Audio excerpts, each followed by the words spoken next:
My name is Iris, and I'm currently a mom to Hannah and a wife to Daniel, and we have a baby along the way. I'm also a operating room nurse, and I love just seeing all the gnarly surgeries at work every day.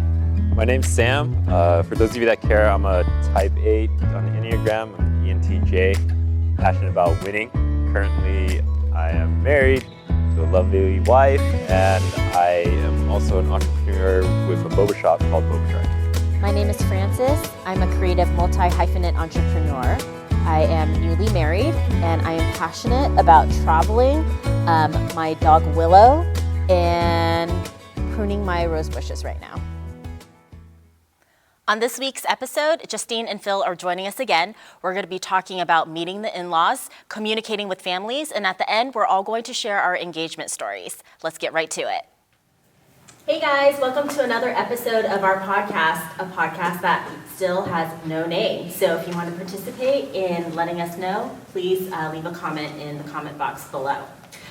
Today, we have asked Justine and Phil to come back and join us because we had such a good time last time just talking about what the first year of marriage looks like.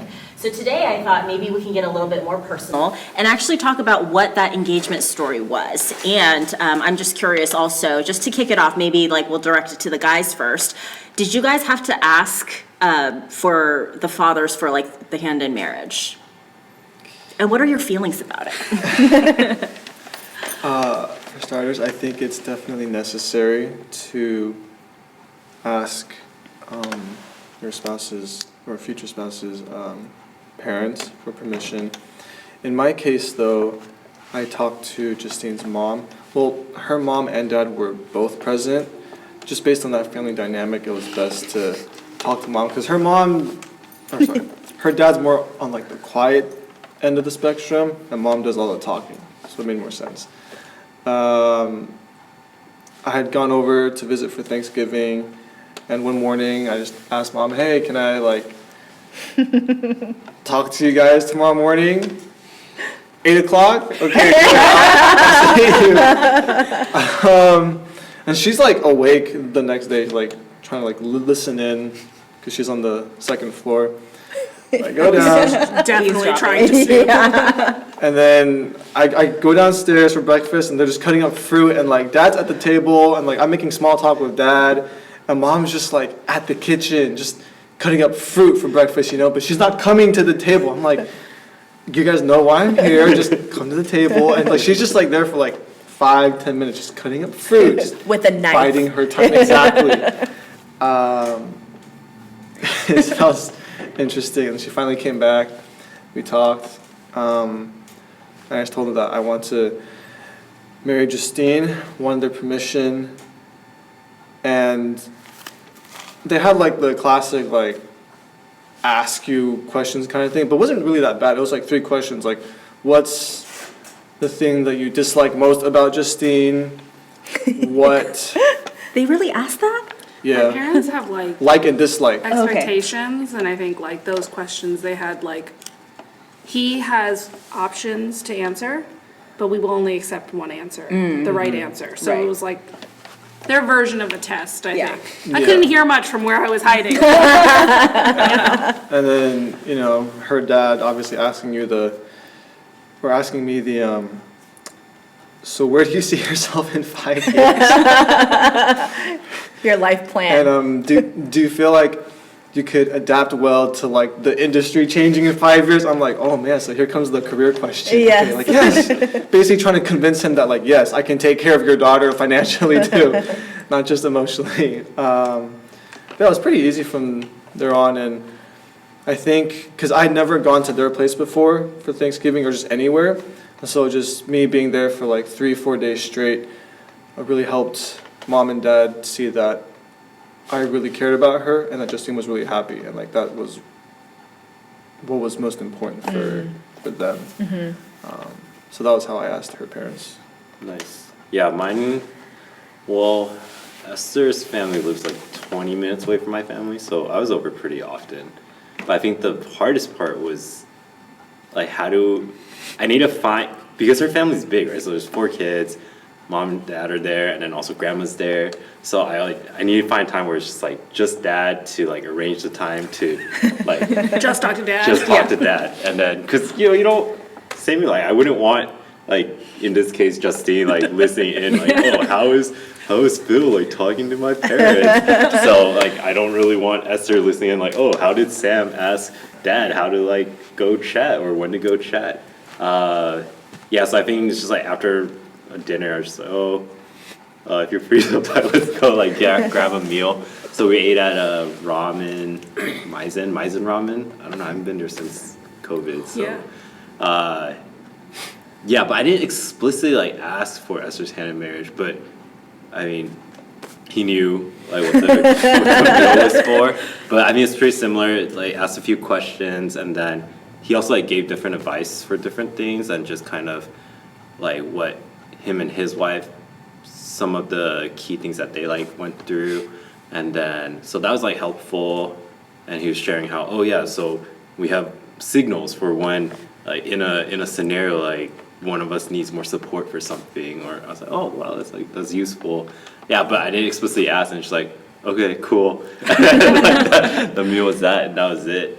But I think I don't know if I felt pressured that like I had to ask. I think it just seemed like the right thing to do. I think in this specific case too, because before Esther and I actually started dating, her dad actually like took me to Starbucks. So I met at Starbucks and I like sat and like chatted.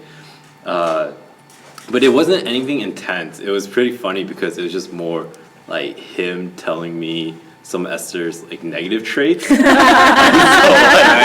when I told Esther afterward what he told me, she's like, why did he do that? I'm like, I think he just wanted to make sure that even me knowing this, like I'm still okay like dating you and stuff. So I think just kind of bring it full circle, it was because he took the time to like make that intentional conversation, then it's only right that I honor him by making an intentional conversation as well. But I think it's important because I mean my case not as similar to Phil's case, but I'm sure like Esther's mom and dad talked in the background too, and so like she also knew it was coming. So I think it's just letting them know and then just giving them a heads up instead of out of the blue. And I think it's also interesting because where you see a lot of the stories where people just propose like out of nowhere. It's like that's so unrealistic because so you're telling me you guys didn't plan this at all in terms of like, are you even ready to get engaged right now? Are your parents okay with us getting engaged? And so I think just not doing that just doesn't make sense to me. Did you guys talk to your partners beforehand to be like, this is actually like important to me? Or like, did you do it because it was important to your partner, or was it just something you thought that like you should do? He needed to do it. Not just because it was important to me, and I don't think it was so much, it's not like the permission so much as it is the blessing. I think they're different to me because I don't think my parents view me as property. They view me as like someone who can make their own decisions, but out of respect for them, I wanted them to be included in the process, and I want them to like know and love Philip the way that I do. It was important that I tell him that he needed to talk to mom and dad though. I think the two of them have different concerns, and my relationships with the two of them are very different. My dad's very logical and practical, hence his questions. My mom wants to make sure that he knows me as a person. Like her like big question about like, what is the thing that you most dislike about Justine? She told him, she was like, there is a right answer. She told me after I gave her the right answer. Yeah, she wanted to make sure Ding, that he ding. was like walking in eyes wide open, but Right. also that like, she's like, she is like our pride and joy, and we're in trusting that you will take care of her. And I think when we were dating, it was like we knew that he would need to talk to them. I think like the how was a little bit more challenging because they're on the East Coast. The who was a little bit challenging also because the first few times he came to the East Coast, he wasn't allowed to stay at my house. So I think there were a couple of hiccups that we encountered along the way that were more uncertain, which almost put like a little bit more pressure to like get this part right because the implications of that were greater. I think I also at one point was concerned that they might say no. That was like a whole thing where I was like, ooh, I don't know if you should ask them. Maybe you shouldn't ask them. Because if you ask them, what if they say no? What do we do then? Do we move forward? Do we like circle back a little bit? Like, when do you want to revisit this conversation? In 6 months? Yeah, so I think for my little family unit, like it definitely was like a mom and dad conversation. My mom's like strong, confident woman, so needed to be part of that for sure. Yeah. What about you, Iris? So for me, I don't know if I just come from, we're just old fashioned or something, but Daniel actually, there's 3 instances for our relationship where he actually asked my parents with me there, which was super awkward. I do not recommend this. But I remember having a lunch together and he asked them for permission to date me. So that was actually the first luncheon that we had. And I was like, I can't believe I'm in this conversation right now. I literally just like put my head down. I think I was like eating French fries, like my happy place. And I was like, oh, I'm not here right now. And, you know, essentially it was just kind of a conversation about just getting their blessing and just heads up, like we want to start dating. And my parents were like, oh yeah, like we bless you guys. And, you know, let us know if you have any questions. And then the second instance was when my mom and I took a trip, and they were like my brother, my dad, and Daniel, all came in one car to pick us up from the airport. And my dad randomly decides to grill Daniel about his relationship with me, and my brother recalls this very crystal clear, and he's like, I was just sitting there, and then I just shrunk down and was like, what is happening right now? And like my dad was just like, why do you like Iris? And Daniel's like, I was sitting in the back seat, and I was like, oh, here we go. This is it. This is the test. This is the girl questions. So that was the second instance. I don't know what happened. How far into the relationship? I think, we were pretty, like, we were dating probably a few years at this point, and we were pretty serious, and I think marriage was definitely, like, the end all, but I don't know what got into my dad that day that he was just like, I am just going to ask some tough questions right now. Yeah, and then, I think right before Dana wanted to propose, he did meet up with my parents and ask them for their approval, and that was without me there, thank God. I think I was at work, and he found a time to go to my parents' house to ask them. So, yeah, and I think for me personally, I think I appreciated that because I think, like Justine said, I think it was just something that I wanted my parents to have that blessing over our relationship. I think it also meant a lot to me because I felt like he honored my parents in that way where he like took the time and effort to ask, you know, for their blessing and their, you know, their thoughts and opinions. And, you know, I think that was critical in building like his relationship with them as well as like as part of our family now. So yeah, it was kind of an intense process now that I think about a 3-step thing, but yeah, that's Go Daniel. One of which was a surprise. One of which was a surprise. Yeah. What about you, Francis? Unfortunately for me, like, I feel like I'm the only one probably ever that, like, you know, Adam didn't ask my dad, like, if he could marry me. I think it was almost kind of assumed, maybe because we're, like, later in our years. And so it's like, okay, about time, like, you know. Let's get married. Yeah. But I feel like, you know, I think I did have a conversation with him about it afterwards because I feel like I would have wanted that for my dad just so that he could have that moment. Do you know what I mean? To be able to have that conversation with him, to have, like, one-on-one sit-down time. But I think when I brought it up to him, he was kind of like, oh, I just already felt like I was part of the family and that, like, it was a go, you know. So I'm not upset about it, but I think that, yeah, I think it would have been a nice touch, you know, just so that they can have that one-on-one time. Yeah.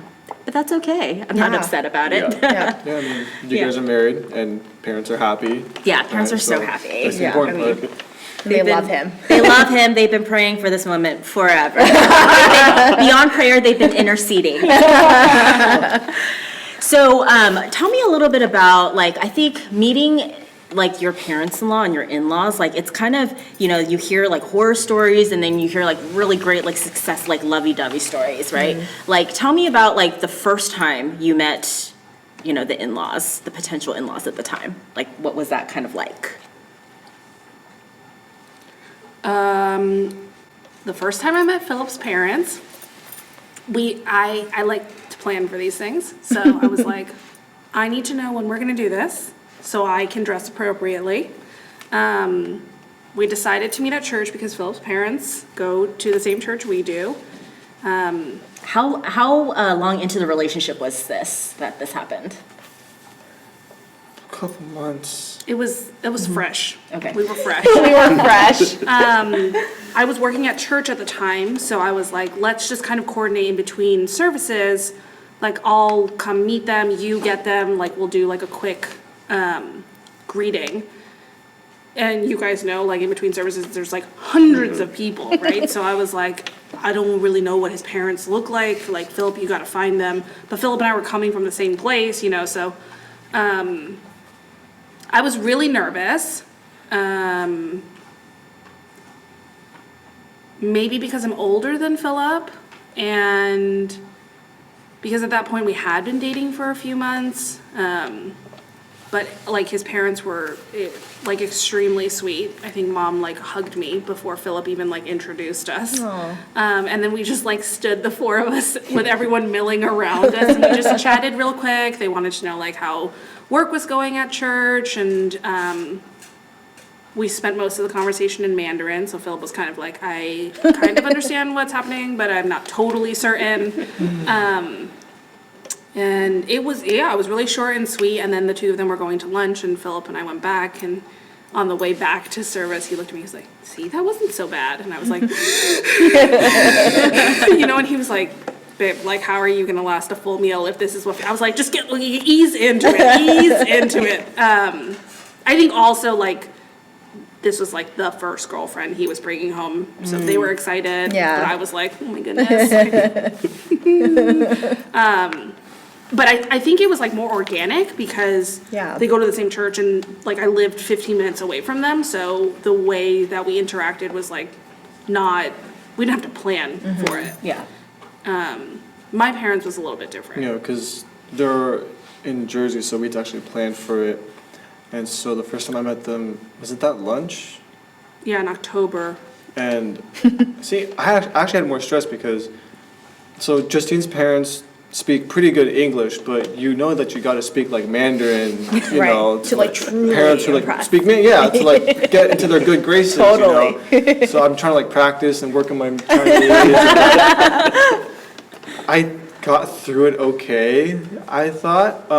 Quick lunch, and then didn't really talk about our relationship, just like small talk, you know. And then we just drove around the area, got to see Justine's elementary school, juniors, high. We went grocery shopping. Grocery shopping, and then that was it, yeah.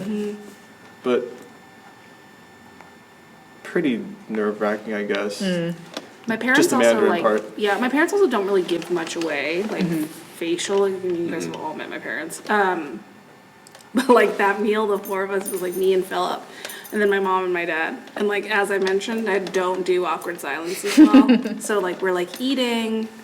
I could tell my dad was trying, but he was also like he's like, I have 1,000 words per day, right? Like this is like eating into like the number of words I speak per day.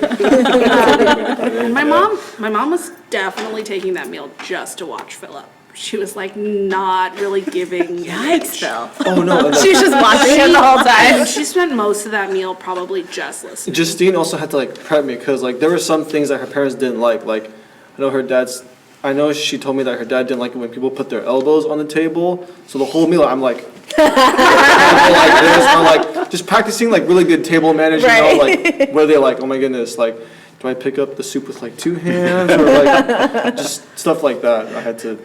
You know. While trying to spit out Mandarin at the same time. Yeah, so a lot of training was required for that. What cuisine did you guys have? We had Asian food. Okay. Yeah. Yeah, but like I can't even read the menu, so I'm like, can I get the mian, you know? What's good here? What do you recommend? Yeah, so it's. We had flown home. I think I was also trying to find the right excuse. So we had flown home because one of my high school friends was getting married. So Philip and I were going home to attend the wedding. My parents actually moved out of Jersey into Pennsylvania after I graduated from college. So they were driving from Pennsylvania to Jersey, and we were in Jersey for the wedding. So like, it was like a little bit like atypical, I would say. Like Mom wasn't hosting him at home, and we didn't really have a place to go and sit and chat, right? So we ended up going to my friend Sean's house. Because Sean's house is in Jersey. Sean had met Philip. Sean knows my parents real well. And so he was like, yeah, just like bring them all over. Like my parents talk to you. It'll be like really relaxed, you know?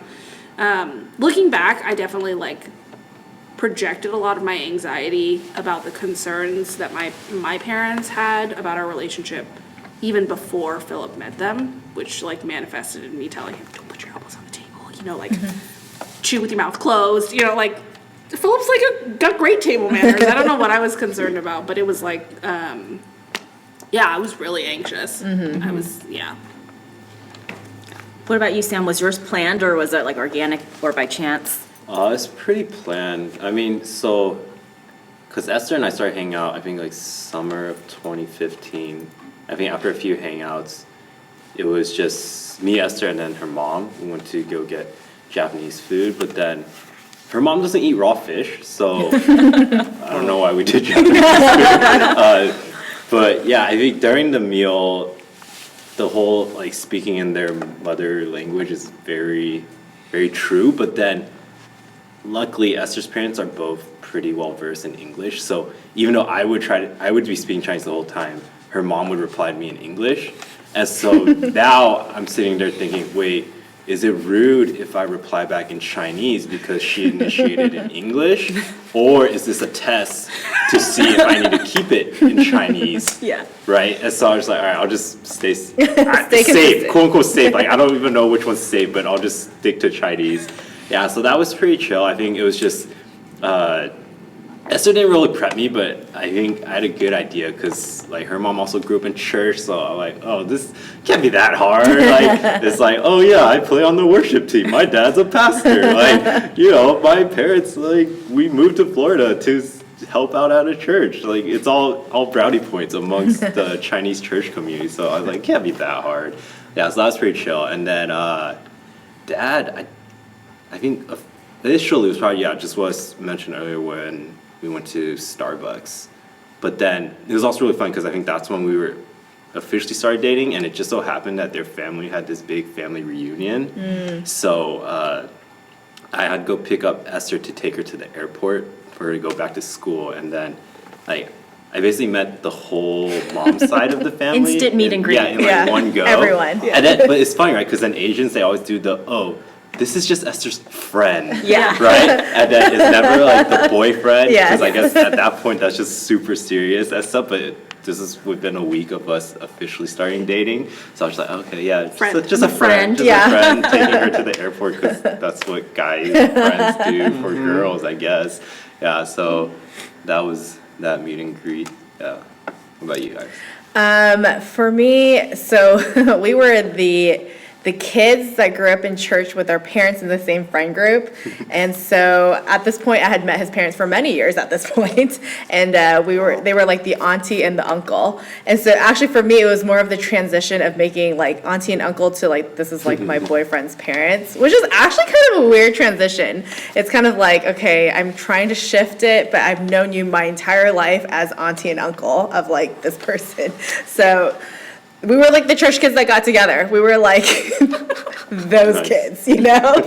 But yeah, that was interesting. I think our first, we did like probably about like a few months after we started dating, we did like a combined like luncheon where we were celebrating Mother's Day together with both our families. So I think maybe I would credit that as like our first like meet and greet between both families. But I think we all knew each other growing up.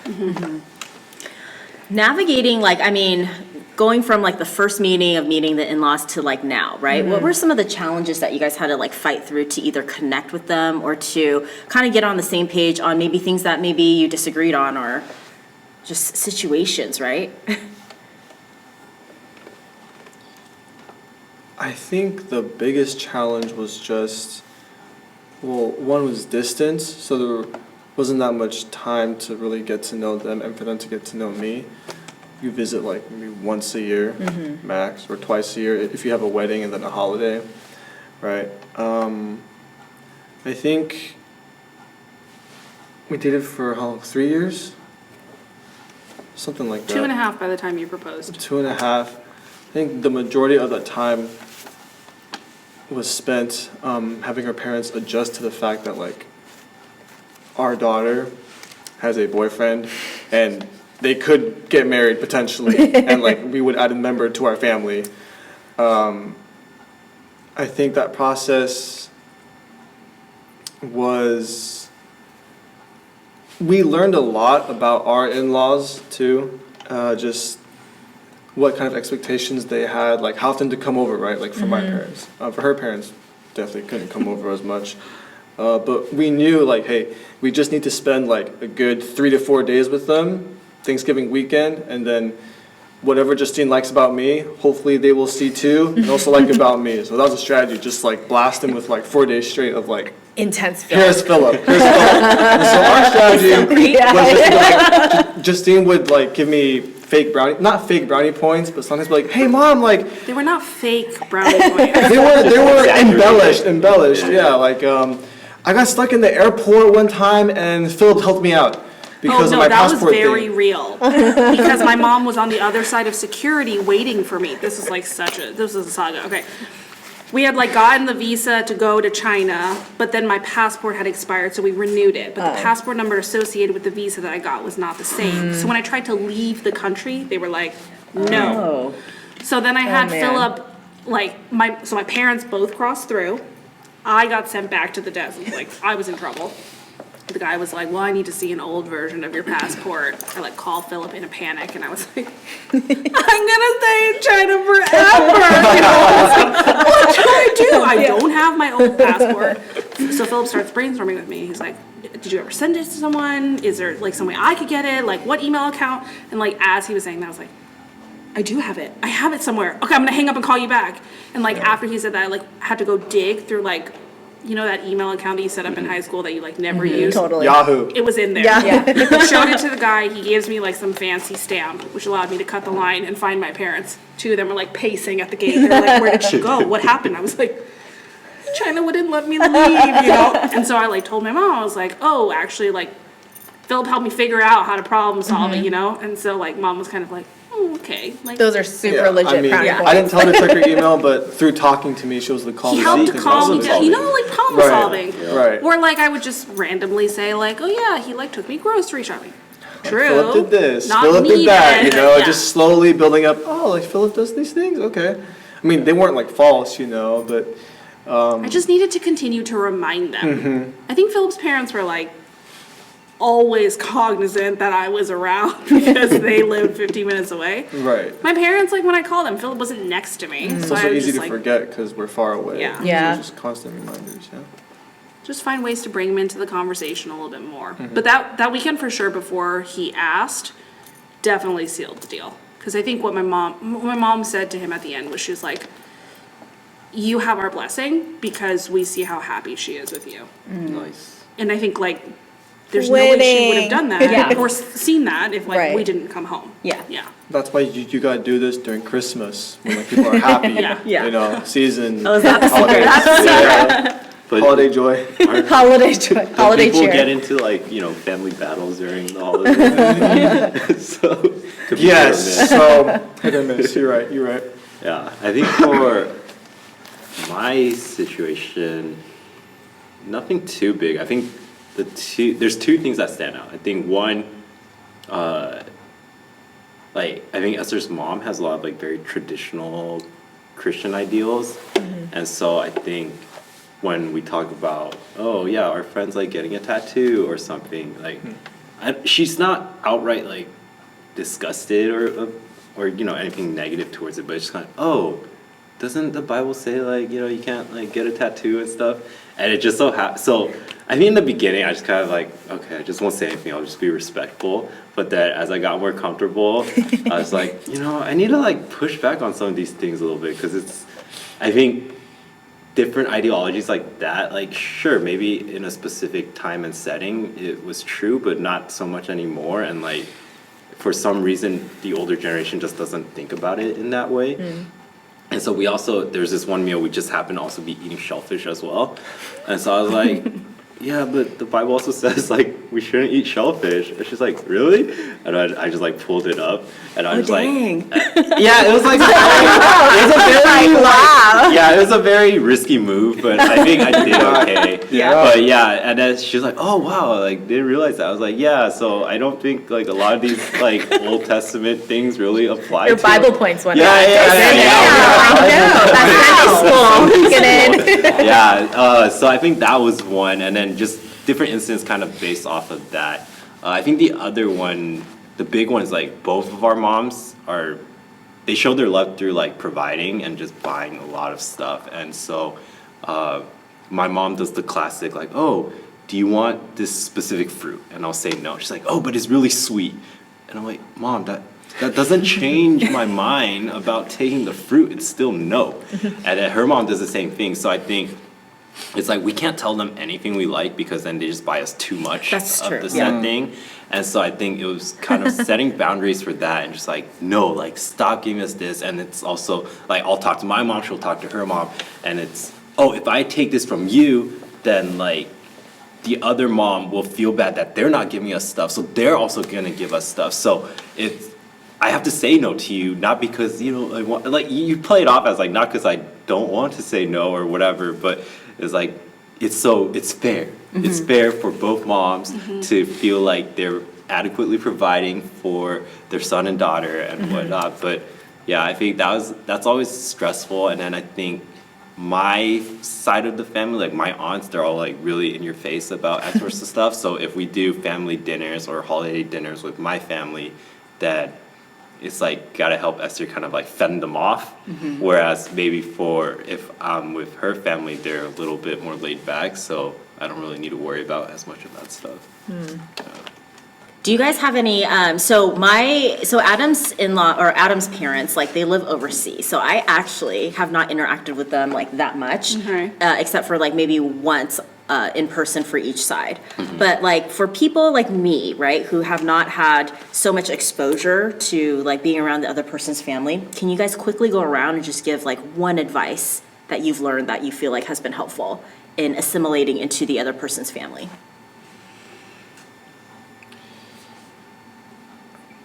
I think knowing expectations, so like it was helpful for like Esther to do some prep with me, and it's kind of like, oh, this is important, or like after dinner, it's not like one person does the dishes, like everyone does their own share and different things like that. And then I think also where, I don't know, I think this one's like maybe more from a repeated instance, but it's like there are times where I feel like Esther can bring me into the conversation if she wants me to engage more. But then if she doesn't kind of like transition to me, it's weird for me to just cut in to the conversation. So I think that was something that we talked over where, oh, if you do that, then I can engage with your family easier. But if you don't set me up for that, then I'm just not going to say anything. Yeah. I think I had a really similar situation too, because my family is huge. And so I think prior to that, it was like, I was really nervous about how I would like assimilate Daniel into my family because he literally would have to learn 50 names. And so I think we kind of game planned a little bit, like, okay, like I'm gonna, you know, try to lead you into these conversations, and try to like introduce you, or like giving him a heads up, like, okay, these are like the people that you probably should say hi to. You know, these are the people that really don't care if you say hi to them or not. They're just there and they're like friendly. And these are the people that you can easily strike up conversation with. So these are good like people to start getting to know too. But yeah, I think it was important to kind of give him a heads up in terms of like different personalities, different like likes and dislikes, so he's not like completely blinded by everything. I think the expectations piece for sure, but I think like the self expectations piece, like I basically just assumed that it would be the same, like the way I interact with my parents and the way I interact with his parents, which was naive at the time. And I think that is what I would like people to know, is that every family is different. And not only that, every child's relationship with their parents is different. That's good. Like how Phillips and his sister Lizzie interact with mom and dad is like so different. And now with me, how they interact with me as like their third child is also very different. But I think going in, I had the expectation that it would just kind of be like seamless and just like, all the pieces would fall into place, and that was not the case. Not in a bad way, just in a like, you're building an intentional relationship with these people that requires a little bit of time and some patience. And I think also I prepped Philip a lot for meeting my parents. Philip didn't prep me at all for meeting his parents. And I think that worked because Philip's parents don't require a lot of prep. Like, Dad's like pretty chatty and like asks questions, and so does Mom. She's like really inquisitive and curious. Whereas like my parents are not as like bubbly, is what I will say. So I think that was a weird expectation, like in retrospect, when I think about it. I was like, oh yeah, I really kind of just thought it was gonna be like copy and paste, and just be like, bam, we'll have 2 sets of parents now. But I think I should have just spent more time thinking about it, because Philip and I are so different, so obviously the way we engage would be very different. I think I also had this expectation that Philip was just gonna be as close to my parents as I was. I don't know where that came from, but I like held on to that for a really long time, and we had to have like a long conversation about it. He's like, I'm not you, I am me, and like they are your parents, right? And I think this was more towards the end, like after we got engaged, where it was like starting to come up more and more, and I was kind of like, well, why aren't you doing that? Oh, we had this really. It took a premarital counseling session. We had a session where I said I had the expectation that Philip would call my parents every week. So like, cause I was dead serious. I was dead serious. And then I'm like, no. Because I call my parents like multiple times a week, right? Yeah, they're across the country, but like, I'll call them about the most random things, right? Like I'll call my mom to be like, guess what's on sale this week at Costco? Yeah. She's like, good, go get it. Yeah. Also is this thing, we just talk about whatever. Random the things, conversation could be like 30 seconds or 30 minutes.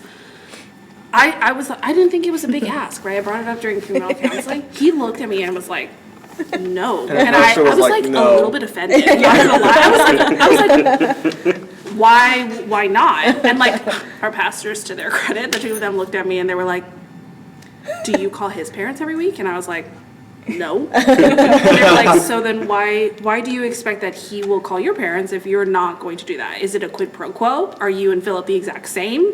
And I was like, I don't like these questions. I think the biggest thing from that session was basically, when you're married, you have your own family. Like you create a separate family that's not the Chen family or the Shan family. It's a whole new family dynamic. And so expecting to bring in the same concepts from your first family into your new family is most likely will not work out the way that you expected it to. Yeah. So I love you, Mama Shan, but sorry, you're not gonna get calls from me.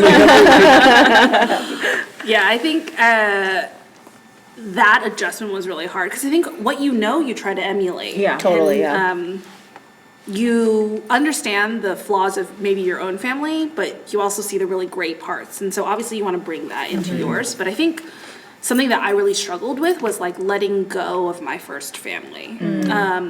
We're like really sticky. Yeah. Even though My I'm family like too. 3,000 miles away, like they probably know too many things. But I love that about us. I love that I can talk to them about it, and like that my dad is like kind of a troll. I learned that word recently. He like jokes about things and is like a little sarcastic, like sneakily. I think those are great, and I love those things, and I want those things to be in my new family. I think what Philip was able to separate, though, is like, it wasn't so much an emotional thing as it was a reprioritization. Where he was like, this is my new family. It is the most important thing right now. And I was like, this is my new family. It is equally important to my first family. And there can't be an equally important when it comes to family and how you protect your boundaries and expectations. And I think he was very patient as I like navigated that transition, because I like desperately clung on to trying to like replicate my first family onto my new family. And he just made it like difficult he was just like, no, I'm not doing it. No. Which he should have done. Like, the chemistry that we have in our new family is different, but not bad. Different, just different. Yeah. Yeah. And I think that's so interesting because it is so true that like you are merging like two families together, two like different family traditions together to create like a new family, you know? So I think that journey is like very special. Totally. Yeah. Before we end, I would love just to kind of backtrack and just hear like everybody's engagement story really quick. You go first. Okay. My engagement story happened when we were traveling. I don't know what got into my brilliant husband's brain, but he decided to carry my engagement ring through the most pickpocketed place on earth, Europe. And so we had decided to do a family trip, and he was coming along for the first time. And we kind of did a little like tour of Europe, and then his portion to plan was Paris. And so he decided that he was going to propose in Paris. And so I think the funny story that I take back from the entire engagement story was that he like hired this company to do like a carriage thing, and it like randomly picked me up in the middle of place, and literally the first like, so we're like walking to dinner, you know, and this carriage pulls up, and my dad's like, Iris, go stand and take a picture with the carriage. And I'm like, Dad, I'm not 5 years old, like, why do you want me to stand in front of this carriage and take a picture? And then like the next thing I know, I'm like walking to this carriage feeling super awkward that my father wants to take a picture. And then the guy was like, are you Elise? And I'm like, Elise?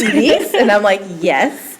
And he was like, and then Daniel comes up, and I'm like, what is happening right now? And he's like, he said some cheesy line like, are you waiting for your princess? And I literally was gonna just die there. It was like, and apparently in retrospect, that was like the code sentence of the start of the proposal, like, situation. And then before I know it, they're like, please get onto this carriage. And then like the next thing I know, my family disappears, and I'm like, what's happening?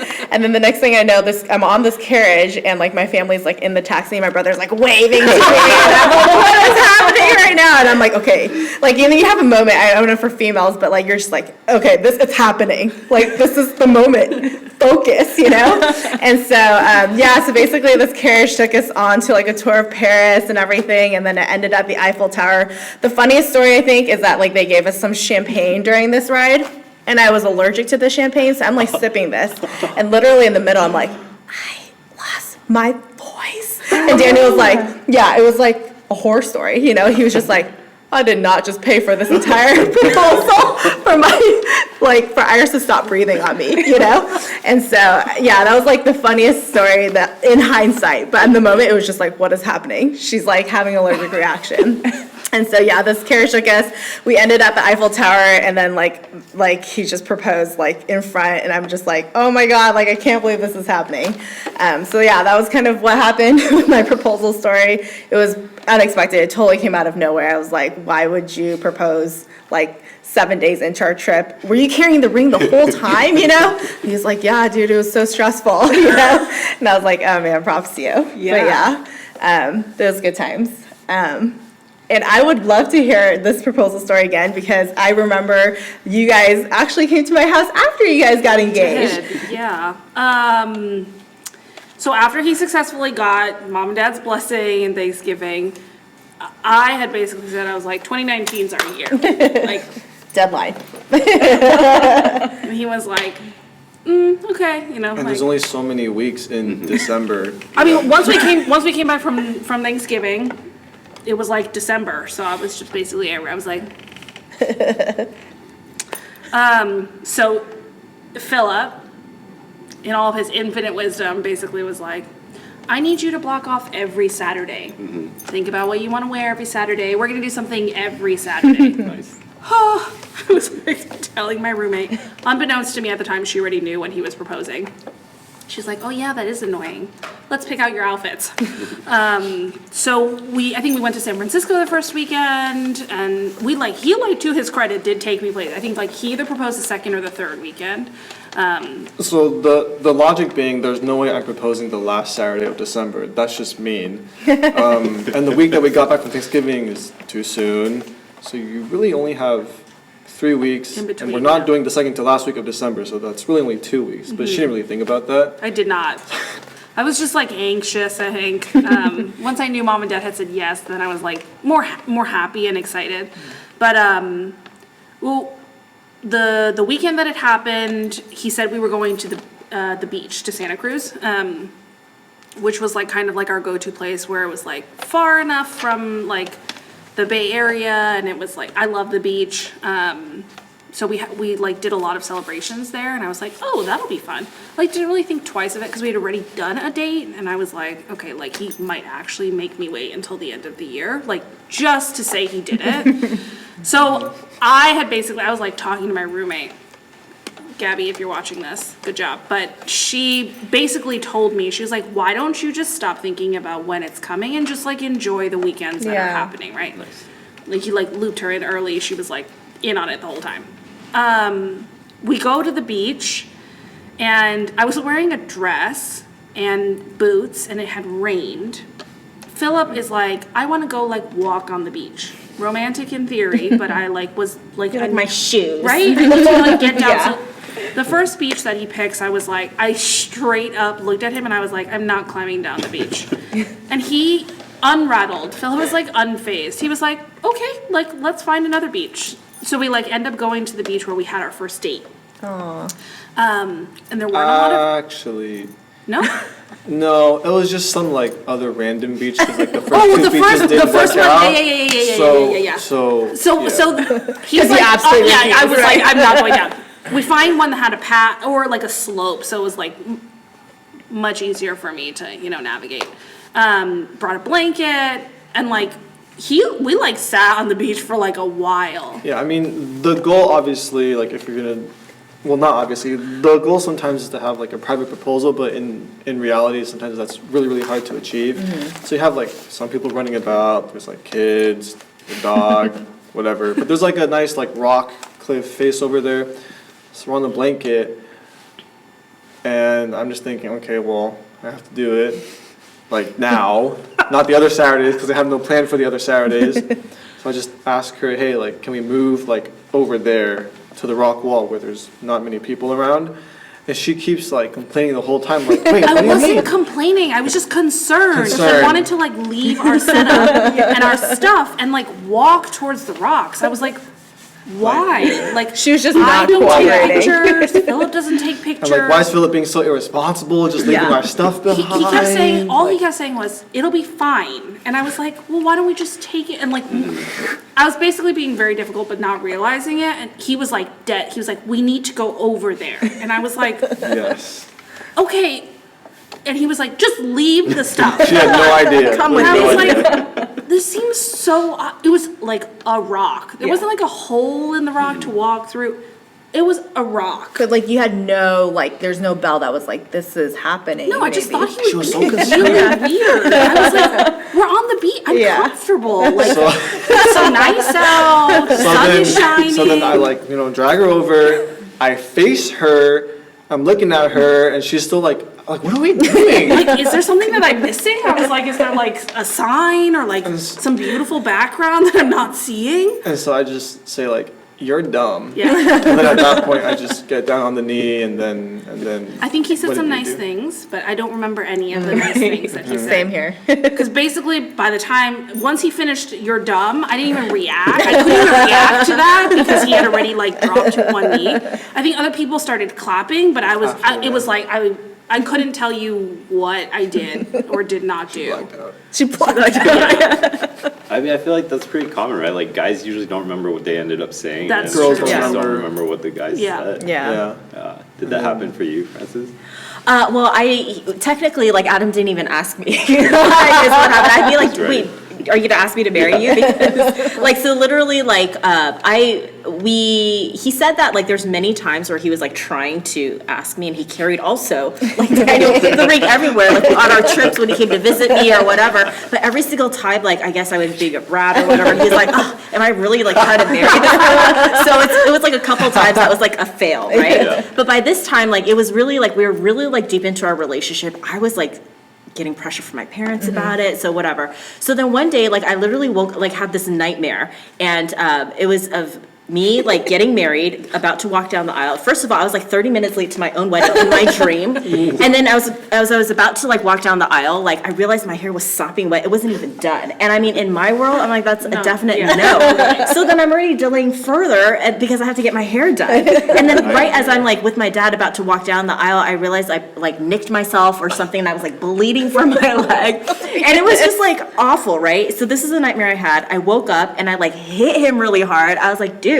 I just had a nightmare about a wedding, and you haven't even asked me to like marry you. And I like woke up, yelled at him, and then like went back to sleep. And the next minute, like then when I woke up again, like there was a ring on my finger, and he just thought, and it happened to be his birthday too. So I think he just felt like that was the perfect moment. time. Yeah. So. Some form of symbolism. I love that dream though, because like that would never happen in real life. Yeah. So Yeah. like I can understand how you felt when you woke up. You're like, Totally. oh, I hit him this is not- so hard. Yeah, that's my favorite is wrong part. with You're you? like, I'm just gonna hit you. Yeah. Let me abuse you, and then you can propose to me after. Exactly. And I'm like a deep sleeper, so like I did that, I didn't even like remember, and I went back to sleep. And it wasn't until like later on that I was like, oh my God, like I did that. I had that nightmare. And I hit you. Sorry. Yeah. But it was sweet because I feel like I'm a really private person, and so I've always told him, if you propose to me in public, I'm gonna kill you. Like, and don't do any flash mob thing. Yeah. Don't have like a photographer like hidden somewhere. Like, this is like not gonna work if you do that to Right. me. So it's like perfect. Yeah.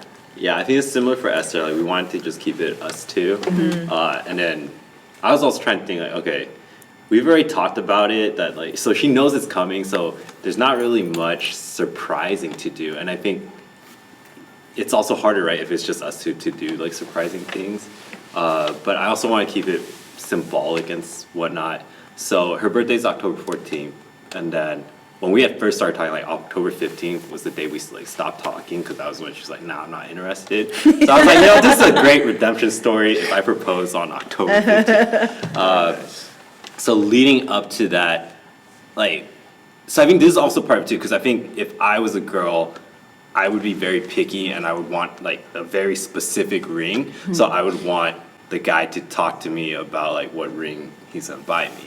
So I think I kind of like did that with Esther too, but then, she's obviously way more low key than me, but we still picked one out for her. But so the only way I could throw her off was basically lying to her. I was just like, Wow, I just remembered Yeah. why I don't like your engagement story. I was like, hey, I didn't even buy your ring yet. Because I'm like, I don't know what else I could do in this scenario, given that we're so openly talking about Yeah. where we're at in our relationship.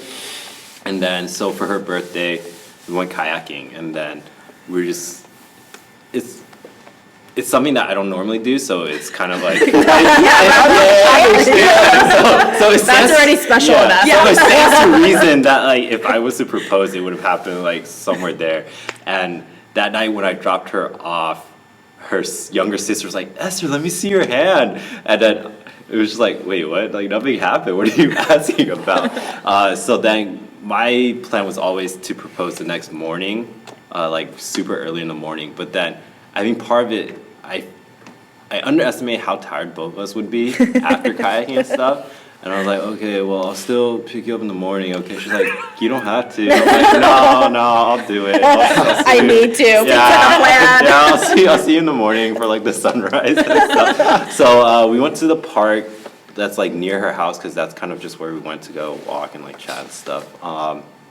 Similar to like what Phil was saying, you don't want people around. And so the parking lot near there, like there's an apartment complex across the street. So like overflow parking, people park in the parking lot.